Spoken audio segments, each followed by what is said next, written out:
الإدارة بس يعني ما سوت شيء، ما شُفت الإدارة سوت شيء. أحمد الغامدي ما سوى شيء إلى الآن.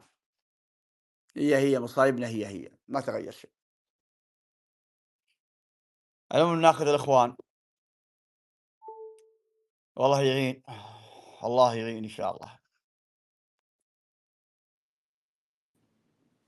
هلا أبو مبارك. هلا. السلام عليكم. السلام ورحمة الله وبركاته. تحية لك وللأخوان المتواجدين. شوف يا أبو مبارك، يا ابو سلمان والله اني كل ما اشوفك ادري ان ابنك تكفى يرحم والديك. بس عطني دقيقة سوبر وابشر، انت تعرفني ما اطول، لكن انا دخلت بين الشوطين يا سوبر انت وابو مبارك والاخوان، قلت اللي قاعد يصير عيب في حق نادي النصر. انا بوجه رسالة، وانت تعرفني يا ابو مبارك والاخوان المتواجدين ما عمري اسأت لاحد، وان شاء الله ما اسيء لاحد.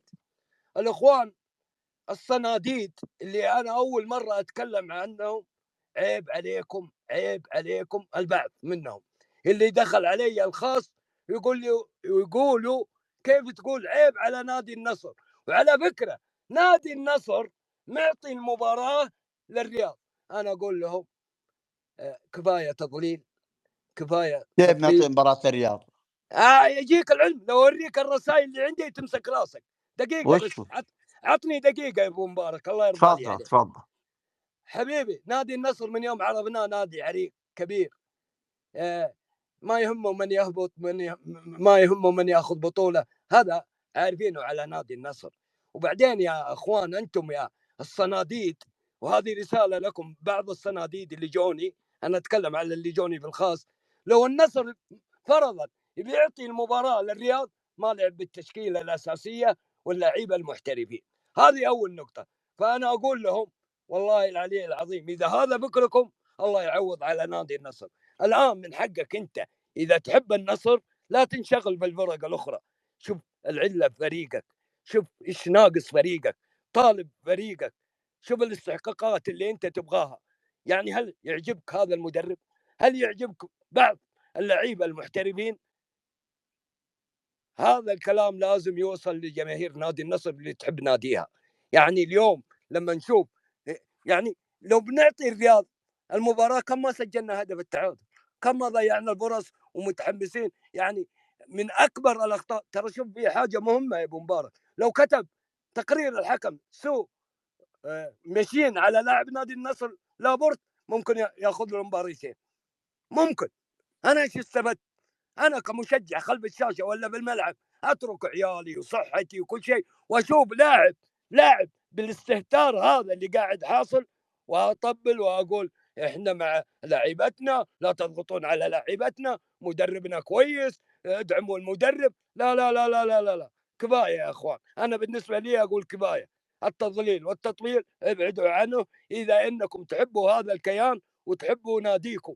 اللي يحب نادي النصر يقف مع نادي النصر الان. لابد الانتقاد مشروع لكل شخص، الانتقاد الهادف البناء. والمايك لك ابو مبارك، تحياتي للجميع. حبيبي تفضل يا سوبر. انا ابو مبارك وشي هارد لك لكل النصراويين. الحمد لله يعني هي مباراة يعني تحصيل حاصل، لكن انا تمنيته قبل بداية المباراة يا ابو مبارك انه يعني مثل مشاري النمر يكون موجود، مثل قلوب الدفاع. يعني خلاص لابورت المفروض انه ما لعب المباراة هذه من الاساس، يعني المفروض بعض العناصر اللي ما قد لعبت من زمان انه على الاقل يشركهم، مثل عندك علي الحسن كان المفروض بمكان الخيبري، كان في يعني عدد اكبر من اللعيبه الصغار يكونون موجودين المباراه هذه، خصوصا مثلا العليوه وغيره، ومثل عبد الرحمن غريب منه غايب عن المباريات. ما كنت حاب ان التشكيله من الاساس انها تكون بهالشكل هذا. ابو مبارك الكلام انتهى بلابورت وحركات لابورت. بعض اللعيبه تجيبهم فرعون ينقلبون عليك عون وينقلبون عليك فرعون. لابورت احدهم، يعني لا هو اللي على قولتهم حسن من شكل نادي النصر بالدفاع، وفوق ذلك يعني اخطاء ما تتكرر حتى من لعيبه حواري. انا بالنسبه لي ابو مبارك يمكن الشرود الذهني عند كريستيانو رونالدو ممكن انه اللاعب يفكر اوروبا، لانه اللي قاعد يصير مع كريستيانو رونالدو شيء ما يقبل لا عقل ولا منطق. تفكر اوروبا؟ انا اقول ممكن، يعني ممكن ما له اي مبرر. رونالدو انا تابعه من اليونايتد فترته الاولى معه، جابهم اوروبا لها بقي له انهم بيجي استدعوه له يعني شهر كامل، بيجي له اي 16 استدعوه 18 ويخافون من يوم. الاصابات ويخافون من امور، يكون يعني قد ما يقدر انه هذا طيب اخر لا كاس يلعب، يخاف اوروبا. اصابات لا يلعب، انا يطلع اقول ولا لك مرتاح. انا كل اللي اخشاه ان رونالدو ترقعوا له حتى ترقيع، ده ضايع بالملعب اللاعب، تركيزه ما الذهني صفر. مشاري انا وش قلت لك؟ وش انا قلت لك ما انا قلت تشوف؟ لك انا قلت لك عنده شرود ذهني مو طبيعي. يمكن اول مره انا اشوف رونالدو بالشكل المخزي هذا. من المباراة رونالدو اللي فاتت هو شارد ذهنيا، رونالدو على طوال تاريخه وليش سجل بحياته التسللات؟ مصيبه. انت تتكلم على مو فرص عاديه، اهداف محققه يضيعها. يعني انت تتكلم لو نص الاهداف المحققه اللي ضيع الموسم هذا بيكون عدد اهدافه فوق ال50 هدف. في مشكله بسوء رونالدو هذا، انا ماني عارف شو. انا اخاف انه حتى بنهائي كاس الملك تتواصل مرحله الشرود الذهني هذه ويدفع ثمنها النصر بشكل كبير جدا. اتمنى بس انه القرار يعني يكون ما في احد فوق النصر، اللي يكون جاهز ذهنيا وبدنيا هو اللي يكون موجود بالقائمه. مجاملات اللي على حساب جاهز نادي ذهنيا النصر بدنيا يلعب، غير كذا ما هذه. نبي، ما نبي. انا ما ينفعني رونالدو هو غايب ذهنيا. المباراه هذه شوف طلع بروزوفيتش، طلع اوتافي، طلع اكثر من لاعب، لكن رونالدو موجود. انا ماني عارف ايش السبب هذا. المدرب هذا هل يملك القدره انه خططه الفنيه تطبق على رونالدو او لا؟ يعني في حاجات كثيره والله يا ابو مبارك ان صدق تحير صراحه. لكن نقول الحمد لله دام ان مباراه بالشكل هذا مباراه يعني تحصيليه، الحمد لله. اللي يهمنا انه مباريات كاس الملك لا تروح باي طريقه كانت. بس هذا اللي عندي يا ابو مبارك. يعطيك العافية يا سوبر. طيب قبل لا انتقل للاخوان، عندنا الحالة هذه مرضى فشل كلوي يا اخوة. حمدان راح فوق، لا تقرق علي والله ماني ناقصك، انا ماني ناقصك، الله راح فوق. شو اقول انا؟ راح فوق. الحالة هذه يا اخوان حالة فشل كلوي الأجانب اللي لا لهم لا حول ولا قوة، يقصلون هنا على الجمعيات الخيرية وعلى كفلاهم وعلى رجال الأعمال. اللي يقدر يتبرع بمبلغ وقدره بيض الله وجهه، 10 ريال 5 ريال. احنا كم عددنا هنا؟ 9000 5000 من كم؟ كل واحد يحط 10 قضت الحالة. 5000 بس من كم؟ كل واحد يقط 10 انتهت الحالة. الحالة هذه يا اخوان انا عارف ايش اقصد لما اقول فشل كلوي. المرضى مقعدين، عذاب ما بعده عذاب، والحمد لله على قضاء وقدر. هذول الناس يتعذبون صراحة في الغسيل أكثر من الناس الصحيين، يعني في الغسيل يمشون، لأن جيبتهم صعبة وتنزيلتهم على الكرسي صعبة وتنزيلتهم من الماكينة الغسيل صعبة ورجاعهم بالسيارة صعبة. حالة عدوك. اللي يقدر يتبرع الله يجزاه خير، واللي ما يقدر بس يشيل الريتويت. إذا هو مسوي ريتويت يسوي ريتويت ثاني. ما أدري من عليها الدور، بس نبي ناخذ محمد بن هندي، تفضل. يزيد فضلك يا ابو مبارك، امسي عليك وعلى الشريك. والله مباراة سيئة جدا يا ابو مبارك. وانا اقول المدرب هو السبب الاول والاخير. صراحة المدرب هذا يعني انا ما ادري وش يبي في المباراة، والله ما تدري وش يبي المدرب هذا. يعني مرة يحط لك لجامي ومرة يحط لك العمري. طيب العمري جاهز، ليش ما تخليه اساسي وثبت اللاعب مع لابورت؟ مباراة العمري كأنه يعمل بينهم تحدي. وش ذا المدرب؟ اللعيبه انخفض مستواهم، جميع لعيبه النصر انخفض مستواهم مع المدرب هذا. يعني صراحه قسم بالله مباراه ممله لحظة أبو بشكل. هندي يا ولد، هذا جايب لي لقطة مالكم يمشي عادي ما أبو بالغ، وين تقولون ترى صابة الرباط ورباط؟ الجانبي مبارك عاد يقدر يمشي، ما هي مشكله. ها؟ اقول انا حسب تشخيص يا ابو مبارك الاربطه. تشخيصك أنت؟ ايه وش عرفك التشخيص؟ عندي ترى واحد من حارتنا اخصائي عظام. أيوه. اللاعب عنده اصابه باربطه الركبه الجانبيه، يعني عنده تقريبا 3 شهور إيه؟ راح يغيب عن المباريات يا ابو مبارك. سواله فحص يا سوبر. لا عادي، الاربطه الجانبيه يمديك تمشي وكذا، مو قطع بالرباط كامل، فهمت؟ لا يا سوبر، تعرف يعني لابورت. مرت عليك السالفة هذه سوبر؟ ما هو مرت علي. بس وضعية اللاعب وتفكيره ونحو التنفيذ واضح انه رباط الركبة اليمين. تفكيره وين؟ تفكير اللاعب عنده فكرتين براسه ما اتخذ ولا واحده بهن، فطق الرباط اليسار. شلون عنده فكرتين ما اتخذ ولا واحده منهم؟ شوف مشاري راهنك على قولتهم من سيارتي السوناتا بيعه وارسل لك فلوس. اذا مو شلون فكرتين براسه ما نفذ ولا واحده منهم؟ هذه مشكله يعني كان يبي يناول وكان يبي يشوت. انت ايش دراك؟ فهمت؟ هذه الاوامر كانت موجوده بالمخ. هنق طقت الركبه. طيب ما له علاقه، ما له علاقه بالاصابه يا ابو. ما انت بسيط والله يا سوبر.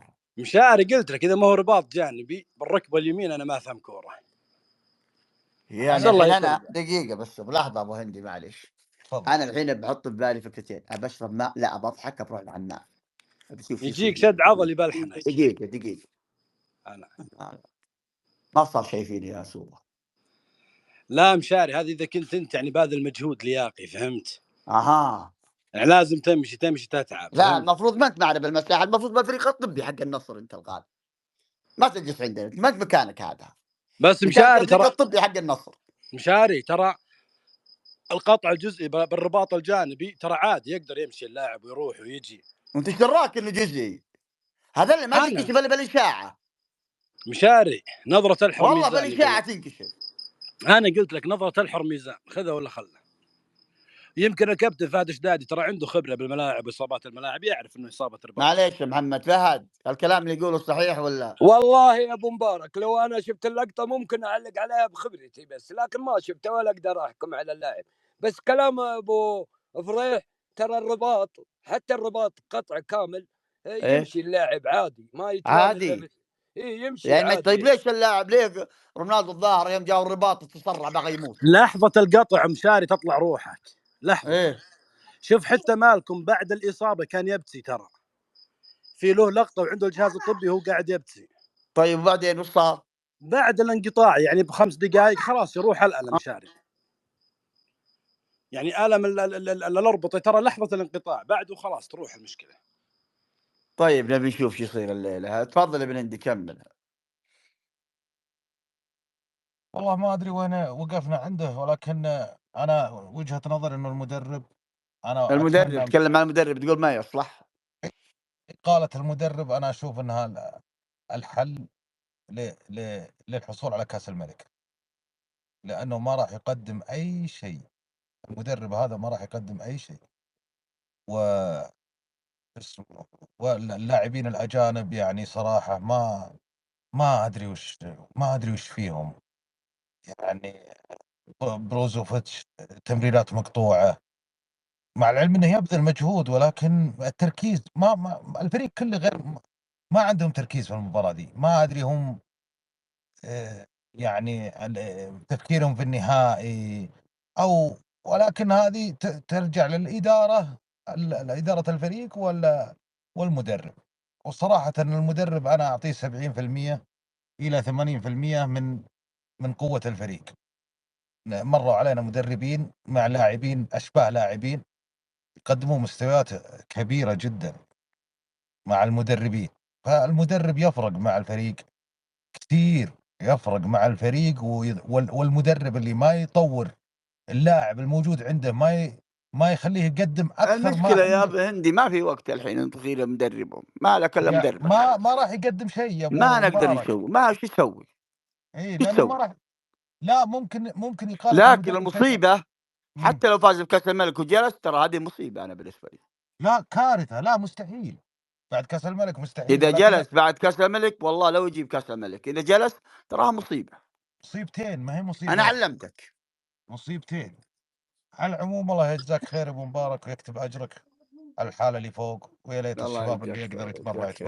الله يجزاك خير الجميع. الله يجزاك خير. مشاري ترى عبد العزيز جبرين بعد الرباط لعب، ونفس الحكايه عبد الله المالكي مع الهلال بعد الرباط لعب. وبعد على فكره ابو فريح، على فكره ترى الرباط بس لحظه وقتيه يعني. الرباط الجزئي يلعبوا بعد الرباط الجزئي. هي عبد الله المالكي مع الهلال رباط جزئي ولا رباط كامل؟ لا المالكي جاء رباط كامل. مبارك طيب اللاعبين اللي يسوون رباط ليه ما يقومون زي هذول؟ انا اقول لك عبد الله المالكي لما نضربه رباط جلس بعد ربع ساعه يلعب بالملعب، بعده خلاص قامت الركبه تفلت ما تثبت. ابو مبارك ترى يمكن ما يلعب لابورت مباراه كاس الملك. انا اتوقع انه ما يلعب، لان الحركه هذه فيها يمكن ضباطيه اتوقع. فيها مباراتين. ابو مبارك تسمعني ولا؟ شكرا لك يا ابو مبارك، شكرا نسمع. لك. لحظة بس ناخذ خلص. بس تسمعني بس عشان لأن اي قصدي اسمعك قبل. حبيبي صالح، طيب يلا تفضل. السلام عليكم يا ابو مبارك. تفضل. الله يمسيك بالخير، امسي عليك وعلى هلا. الشريك سوبر وعلى المتحدثين المستمعين جميعا. والله يا ابو مبارك، المباراة اليوم اللي شاهدناه في الشوط الاول توهان صراحة، ويعني عشوائية في المراكز، ما في انضباط تكتيكي، كل لاعب يلعب لوحده، كل لاعب يلعب على راسه. ما ادري ايش الخطة اللي دخل بها المدرب الشوط الاول صراحة، ما احنا عارفين هل هي دفاعية هل هي هجومية. استهتار غير طبيعي من اللاعبين، استهتار بالخصم. اما بالنسبة للابورت انا اقول ان شاء الله رب ضارة نافعة، ان كان توقف وان شاء الله من صالحنا. هذا اللاعب كارثي كارثي كارثي بكل ما تحمله الكلمة من معنى. فأنا أشوف إن شاء الله نجهز لاعب بداله أفضل، لاعب ثقيل، لاعب ممكن ينكب الفريق في أي لحظة، ينطرد، ياخذ كرت، يسبب ضربة جزاء، يمسك اللاعبين يضربهم. ما تدري إيش قصة اللاعب هذا. أما بالنسبة لكريستيانو رونالدو يا أبو مبارك، اللاعب متنرفز من بداية المباراة إلى آخرها. لازم يجيبوا له حتى لو طبيب نفسي يا أخي، ما هو عيب. جيب له طبيب نفسي يعالج النرفز اللي هو فيها من كم مباراة. اشتغل على اللاعب إلى النهاية معك فترة. أما تترك اللاعب كذا ضايع وكل مباراة يدخل متنرفز ويضيع فرص سهلة بهذا الشكل، ويدمر الفريق ويضيع نقاط وممكن تضيع علينا بطولة نهاية الموسم. هذا يعني شغل عشوائي من الإدارة. أنا أناشد من هذا المنبر يا أبو مبارك، أناشد الإدارة بالتدخل العاجل لمعالجة حالة كريستيانو رونالدو. أما السكوت إلى أن تضيع بطولة الدوري وفريق زي الرياض، ضاعت بطولة الدوري من يعينك، ضاعت بطولة عفوا الدوري. الكاس، أقصد الكاس، ويتعادل معنا فريق تعبان زي الرياض ينافس على الهبوط بسبب رونالدو وعشوائيته وعدم جديته في تسجيل الأهداف. هذا أمر لا يمكن السكوت عليه. نتمنى من الإدارة ومن المسؤولين في النادي الوقوف مع رونالدو والله والحديث. الامر لا يمكن السكوت عليه. لابورت اذا مشى كذا، اذا يا مشت لابورت وسكتوا عنه الاداره وما عاقبوه، تبدلوا. والله العظيم انها اداره ما هذا تستحق، ما حقك ما الوحيد. تستحق اي واحد منه يجلس ثاني الحين يحكم وين من هي له. الاداره مشاري؟ كل الاداره الربحيه والغير الإدارة ربحيه المدير التنفيذي أو مسمي كلها أو أي. اثنينها. أما الجلوس يا أبو مبارك على رونالدو، إذا رونالدو يلعب بهذا المستوى في النهاية، لا والله مشاري النمر أرحم صراحة. تضييع فرص، اليوم الكورة يشوتها تخبط في رجله الثاني وتطلع برا، ولا انفراد يحطها من فوق الحارس يضيعها برا. يعني شيء عجيب صراحة وغريب. يلا شكرا يا أبو مبارك، وآسف على الإطالة، الله يعطيك العافية. حياك يا باك الله. اسير والله والله ترى صالح. ايمن يحيى والله يا مشاري انه كويس كظهير يسار اشوفه. يا الله يقطع تاني شبدي بالجناح، الله يقطع من جيش الاجواء. اي والله. السلام تفضل يا عليكم. صالح. حياك الله أبو مبارك وسوبر والجميع. هارد لك على التعادل. أنا بصراحة يعني من شفت رونالدو ضيع الهجمة هذه، ومن شفت رونالدو متنرفز على الحيطة اللي حطها الحكم اللي في الفاول اللي ما شاته. يعني الحيطة بالعكس كانت ممتازة، كان مسافتها منطقية، وشوفه متنرفز مرة. يعني شلون تبغى الحيطة ترجع أكثر عشان يعني تسدد؟ أنت أبو التسديدات، أبو الفاولات، سجلت فاولات من أماكن يعني صعبة وفي أوقات صعبة، لكن التركيز عند رونالدو ضايع. رونالدو له فترة تركيزه ضايع. ايش السبب؟ ما ندري. انا ما ندري ايش السبب، لكن لازم إدارة النصر إنها توقف تعرف إيش الأسباب، هل عنده مشاكل عائلية، هل عنده مشاكل كذا. تخيل ترى اليوم في خبر إنه نادي يوفنتوس مستأنف على قرار إنه يتم تعويض كريستيانو رونالدو ب9 مليون يورو. في خبر كذا أنا اليوم شفته. هل هذا الخبر مأثر على كريستيانو؟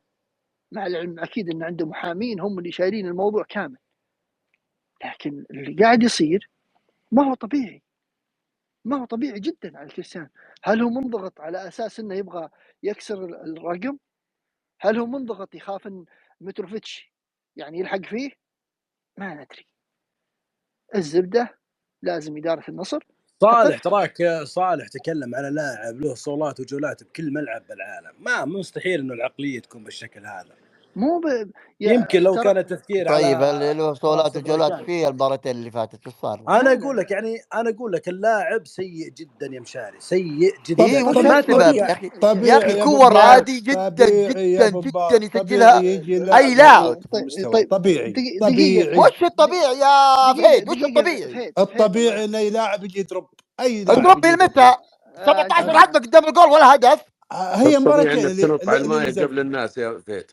طيب دقيقة يا ابشر ابشر يا جماعة، عبد العزيز، لحظات بس اسفين يا يا عزيز. اخي اقسم بالله اللي يرقعون هذول والله يا العظيم اخي موت يا تبي ابو مبارك، تبي انت تبي خلو تبي ابو مبارك يا يا اخي انت فهد انسان معلش فهد بس اصبر الطبيعي انك تفضل تسجل 5 اهداف على الاقل، هذا الطبيعي. الطبيعي ان اي لاعب تجيه دروب يجيه ظروف، اي طيب الطبيعي بغض طيب النظر عن رونالدو ولا بالشكل هذا طيب بالشكل هذا والله صار قدام الطبيعي الجول انه نحط على الجول 7 الدكه امتار من يا ابو الامتار. مبارك. انا اذا جاني دوري بعد الطبيعي انه تاخذ نحط وقت معك. دكه لين يتعدى المستوى. طيب وش بقى؟ ما بقى الا مباراه، مو لاعب المباراه الجايه وبيلعب المباراة الجاية ترى عزيز قاعد يستهبل على ما الكلمه هذه يوم اتوقع يقول انه الدكه يلعب. للعلم. ها أبو مبارك اذكرها من هالمساحة. كريستيانو رونالدو راح يلعب لو شوط في مباراة الاتحاد علشان وذكر علشان طال عمرك لا زال في راسه حب ما طحن، لازم يسجل هدف. واذكرك لو يلعب شوط والله انه اذا عشان لاعب شوط اللي وملعبه هو اللي معه يحط وتافي التشكيله يا صالح. وماني وبروزوفيتش والله ما في فايده. انا شوف، انا هو توقع مني، ممكن اكون مخطئ ممكن اكون مصيب. انا احساسي يقول ان كريستيانو راح يلعب شوط في مباراه الاتحاد ايا يكن، بيلعب شوط، الشوط الاول الشوط الثاني ما ادري. عموما انا بكمل شغله على موضوع كريستيانو مثل ما ذكرنا مضغوط، حاس انه يعني الموسم بينتهي، يمكن حاس ان مباراه نهائيه ما راح تكون في صالحه، بينتهي الموسم الثاني مع النصر ما حقق الا بطوله البطوله العربيه. قد يكون هذا الشيء مسبب له ضغوطات، انا ما ادري، قد يكون عنده اشياء اخرى خارج الملعب، ما ندري. في نهايه الامر انا اللي قاعد اشوفه ان كل هاللي قاعد يصير فيه ضعف شخصيه في اداره الكره، ضعف شخصيه في المدرب. اليوم مباراه تحصيل حاصل، المفروض انك انت تلعبها وانت مرتاح، المفروض انت تلعبها وانت يعني مبسوط، ما يكون في اي ضغوطات. لكن شفنا شلون لابورت والتصرف الارعن. المفترض اليوم احمد الغامدي خصم مبلغ مالي بسبب هذا التصرف اليوم، سواء ويطلع ببيان. لا ما يحتاج بيان، ما نبي بيان. تدري ليش؟ العقوبات الداخليه خلها داخل نادي النصر، بس طيب يجب ترى تمت عقوبته ولا ما تمت عقوبته؟ بتدري بيتسرب لك الخبر من العقوبه مشاري العقوبه ما هي بالشكل. العقوبه خليه تيجي كل الساعه 6 الصبح يتمرن 3 ساعات لحاله. لا يا ابن حلال، بس لانه هو ما اخذ الكرت هذه اللي بيروح بيلتقى معسكر اسباني بيروح لحاله يبتكي الا دق ودق. العقوبه طال عمرك اذا هو بيتوقف ما تسمح له بالسفر الا بعد ما ينتهي الموسم. اما انك تمشيها الان مثلا، لو لا سمح الله كتب الحكم في تقريره ان في تصرف مشين ويتوقف مباراتين، خلاص، بس ما اروح امشيه، اكبر غلط اروح امشيها الان، يقعد مع الفريق بالعربي بيصير تصرف مشين ولا لا تتوقع؟ والله ما ادري، انا بالنسبه لي ما اشوف انه تصرف مشين، اخذ حقه كرت اصفر احمر ومع السلامه. لكن ما تدري، انت شايف الوضع في كيف يتعاملون مع لعيبه النصر. عموما يا ابو مبارك، مستوى النصر اليوم يعني أكيد إنه فارق عن مستواه أمام الهلال، زين، وأكيد إنه ما راح يكون هو مستواه أمام الهلال في النهائي، أكيد ما راح يكون كذا، لكن اللعيبة نفسهم هم قاعدين يحضرون أنفسهم أمام المباريات الكبيرة، فهم حاسين بالمسؤولية. في المباراة اللي راحت شوفوا شلون ظهروا بمستوى ممتاز في مباراة الهلال. اليوم لا، مباراة تحصيل حاصل، يمكن تساهلوا مع الرياض، صار في نرفزة أن الرياض سجل هدفين عليك، ضاع الفريق. هذه مشكلة نادي النصر. عموما أنا ما أبي أطيل، أنا في كلام كثير يعني ودنا نتكلم عنه، لكن عشان ما نطيل على المساحة حنا نتكلم على الحدث. كاسترو ما يمكنك أنت تغيره. النهائي بالمختصر المفيد نهائي رجال، إذا في رجال داخل الملعب يجيبون لك النهائي، سواء تكتيك مدرب ما هو تكتيك مدرب، إذا حضرت الروح والعزيمة والرغبة أنهم يأخذون البطولة بإذن الله تعالى أنهم يأخذون البطولة، وأنا متفائل جدا بإذن الله أن النصر بيكون هو بطل الدوري، بس يبي له تحضير نفسي.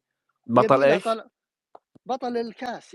لا تدققون واجد، بطل الكاس احنا ضيعنا شوي. ان شاء الله انه يكون بطل كاس الملك باذن الله تعالى، بس يبي لها وقفه يعني صادقه، والابتعاد عن يعني اي شيء يعكر الصف والله مواريها ماشيه ابن الحلال. تبي يصج عاد انت ولا؟ والله شوف انا المواري ماشي. انا ما احكم على مباراه اليوم ولا مباراه الاتحاد، انا ما احكم عليها لانها كلها انتهى الدوري وكلها مباريات تحصيل حاصل. انت شفت المباراه اللي راحت، مباراه كان وضعه غير، وصح ضيع كريستيانو الى ما قبل، واضح ان الرجال متنرفز، واضح انه يدخل يعني العدوى اللي كانت موجوده مع تاليسكا ايام ما يلعب